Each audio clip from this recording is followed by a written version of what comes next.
Well, folks, looks like it's that time of the year again where somebody from the old generation criticizes the younger generation, and the other new generation wrestlers feel the need to defend themselves. And these two things are not in response to each other, you see, but instead of doing videos separately on them, I decided to combine them together because this is ridiculous. Because it's all about the new philosophy of wrestlers. And these new wrestlers think they think they're better than everybody else. They think they're Picasso. They think they're the greatest artists that have ever lived in this era of wrestling. It's simple aspects as that we knew in the past are no longer valid, right? Because, well, they have decided thus. Well, Will Ospreay made a comment about on the Max Man show, which is a David Shoemaker, I think, that bum. And this coincides with Undertaker once again criticizing younger wrestlers from being so athletic. They're relying so much on their athleticism that they forget to tell stories. One of the biggest aspects of today is how guys forget to sell, right? So we're gonna start with Ospreay because this blew my mind because this dude's ego is so out of control. So last year, let's start there. Last year, Kenny Omega had a comment, right, where he said, "Don't tell him how to wrestle." So it was like July of 2023 or something like that, where Kenny Omega says, "Don't tell me not to wrestle the way I know how to wrestle." Is there a risk? Was there a risk when Mike Tyson was fighting when Mike Tyson was fighting within an inch space of another boxer? Throwing power punches? Of course. But Tyson was confident in his abilities, and he knew he was the best. So don't tell Mike Tyson how to box. And don't tell Tyson Smith how to wrestle. You aren't even close to being qualified. Just shut the F up. So, this was Kenny Omega is the great example. He's the greatest example of the wrestling artist that's out here nowadays, right? And he, of course, had been sitting on the shelf for over a year with diverticulitis, and before that, he was on the shelf and slowed down due to severe back injuries. And it's just been I think he also has vertigo. All these kind of things that you never heard Harley Race have, by the way. You never heard Ric Flair had to take months off because he tore his ACL. Like you never heard things like this happen. Mr. Perfect never tore an ACL. Bret Hart, 14 years, never tore an ACL. Ever. But these guys today, they're constantly injured. And then when you tell them, hey, this stuff, you're probably doing too much, they get angry. And like, Chris Jericho has been in the business since 1992. You can probably count on one hand how many serious injuries Chris Jericho has had in his career. Probably count on one goddamn hand. And he's 50s. He's in his 50s and he's still going, unfortunately. Now you have some aberrations like Randy Orton, who has spent a significant amount of time injured. But even John Cena never spent this amount of time injured. It's almost as if people are telling you that your high-risk style cuts into your career. That's a good point. Again, find me where Terry Funk tore his ACL or had diverticulitis and it was out for a year. It never happened. And I'm not saying those guys didn't get hurt. Of course they got injured. It's professional wrestling. Every wrestler gets hurt eventually, but it's about the serious nature of the injuries, the serious sports-like injuries that the wrestlers are getting nowadays. That's almost exclusively in the younger generation, especially in the performance center. Remember, there was that phase where all these wrestlers, men and women, was being injured due to torn ACLs. The performance center was tearing through. Like, the King of the Lions just came back from a torn ACL. 2 torn ACLs, by the way. That was crazy to me. And she's a big girl. She jumps up and down. She does the splits. And next thing you know, she's gone for a year. Hopefully, Nikita Lyons learns how to adapt a new moveset. And these guys, the males, it's a little bit different, but you can't tell him nothing. So let's go into Will Ospreay. Will Ospreay is upset that people are saying that he doesn't know how to sell, that he doesn't sell in his matches, right? So he says, quote, "I just feel that there are different aspects in what people say is selling. If you understand and look at the backstory that I go through, who are the guys I was training with? Okada and Ishii. You don't think at any point in those training sessions in Japanese camps where you'd land on your fucking head and they'd be like, get up and just swing? If you don't have that small burst of energy, bruv, before you're about to do something, bruv, they're going to get the upper hand and win, bruv. I say to all those people that you don't know how to sell, you don't know the backstory, bruv. You don't know how I fucking got here, bruv. You've never been in a situation where you've been in a moment where you don't put your fucking foot on the gas pedal, bruv. You die, bruv. So those people, I get where they're coming from. I understand. But if you pause in your opinion for a second and take a wild look at the arena, bruv, they're standing up. You can't tell Picasso how to paint. This motherfucker thinks he's Picasso. His ego is out of control. He said that people are standing up. What few people there are? Maybe. What few people there are? I am appalled that, look, part of this is, of course, Meltzer's star rating on going into people's heads, you know? That's the first thing I thought when I read this, right? Is he clearly thinks this highly of himself because he's got 40 5-star matches whatsoever. But what really counts, what really matters, is how many people are in the building. And Will Ospreay has drawn nothing for AEW. Not a goddamn thing. Nothing. The TV ratings have gone down. The attendance has not moved. Why do people feel like this guy is some sort of huge star that he's above criticism? He should not be above criticism. Maybe if you factor in the things that people are telling him, that you can enhance your performance. But thinking you're Picasso already, like, goddamn. Nobody can tell you anything.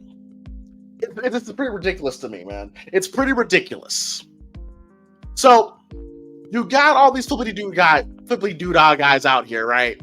And they're upset at fans' criticism. Well, Kenny Omega, say what you want to say about him, at least drew some money. Like, I'm man enough to admit that Kenny Omega did drew some money for Japan, and he did pop some ratings for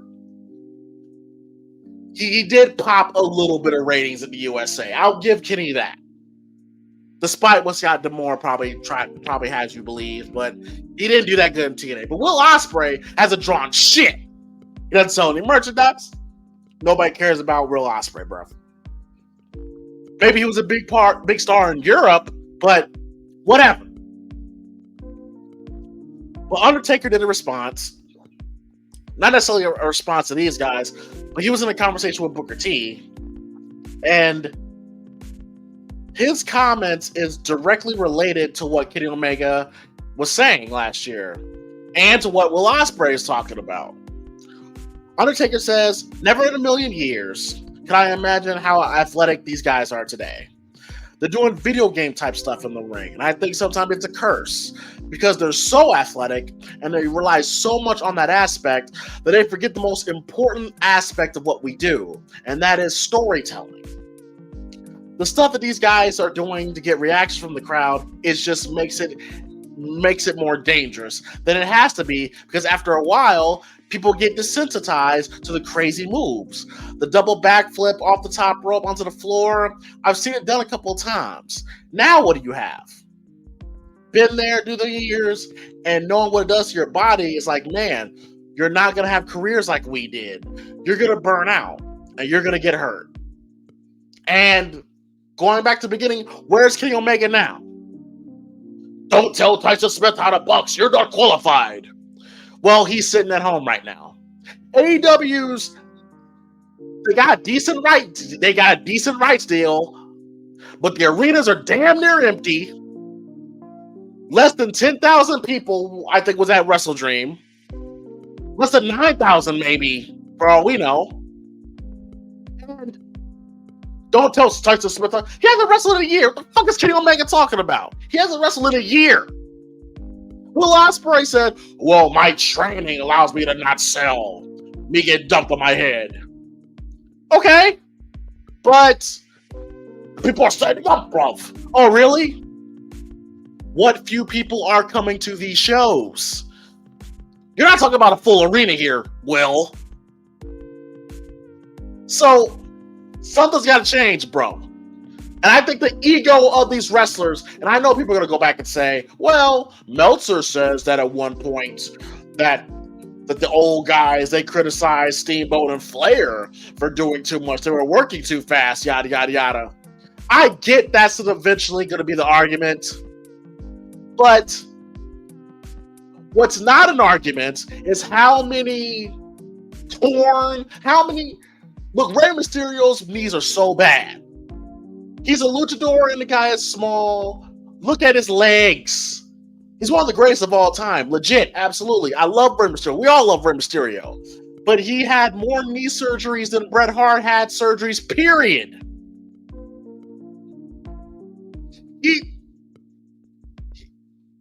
He's had more knee surgeries than Stone Cold Steve Austin had neck surgeries. And that neck surgery is probably the only serious injury Stone Cold ever had. These guys have missed so much time due to injury, due to the style of work that they do. These guys are losing audience because they prefer to entertain themselves, which is what it's all about, really. It's about these guys are not out there to entertain the fans. The tumbling routines, all this kind of stuff. Is it for the fans? Because you say that when there's no fans. Who's it for? When the fans aren't showing up, who is it for? Clearly it's for yourself. You want to get your shit in. No, it's a completely different thing when it's a different thing with Kenny Omega, because at least with Kenny Omega, at least fans came into the building. When there's people coming into the building, then it doesn't matter whether you're Orange Cassidy, Undertaker, Kenny Omega, or Will Ospreay. If people are coming in to see you, I can't argue with that. I can just like it or not like it. But it's pretty clear that if nobody's coming into the building, you're doing something wrong. People shit on Roman Reigns. But at least with Roman Reigns, people come and watch.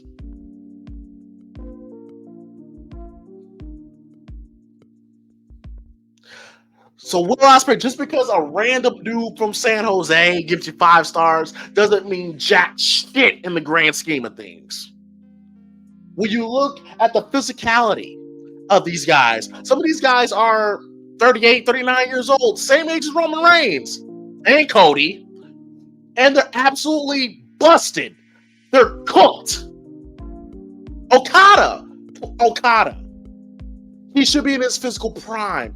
He's only, 38 or something, if that. And he moves like he's twice that age. It was the same thing with Shinsuke Nakamura. Now, some of them are freaks like AJ Styles who could do all the flips and could still be good at 45 years old as he was a few years prior. And Finn Balor's another one. Some of those guys are freaks of nature, yes. But more of them end up like Bryan Danielson, who throws so much of himself into a match that here it is, he's completely almost to death. And think about this. Bret Hart didn't become world champion until he's 35. You wouldn't be able to tell And he was still a main event guy for the rest of his career from that point. That means he was into his 40s.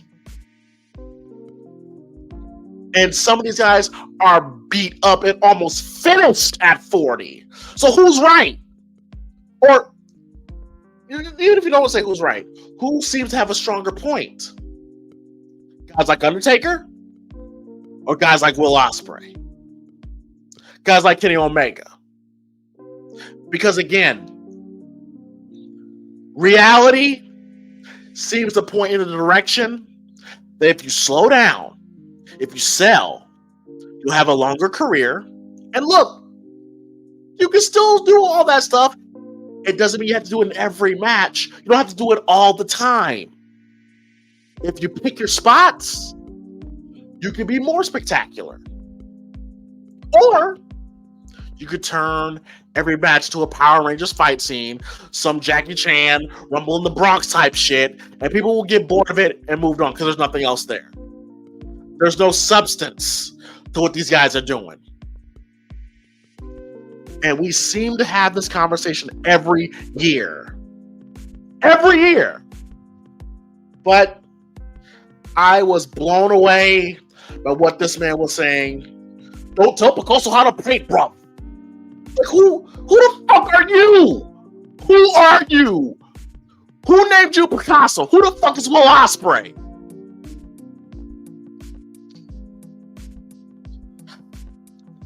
Let me know what you guys think. I'm out of here. Hit the like and subscribe button. Hit the Cash App. Entitled assholes these guys are, man. Fucking entitled. I'm out of here. Peace.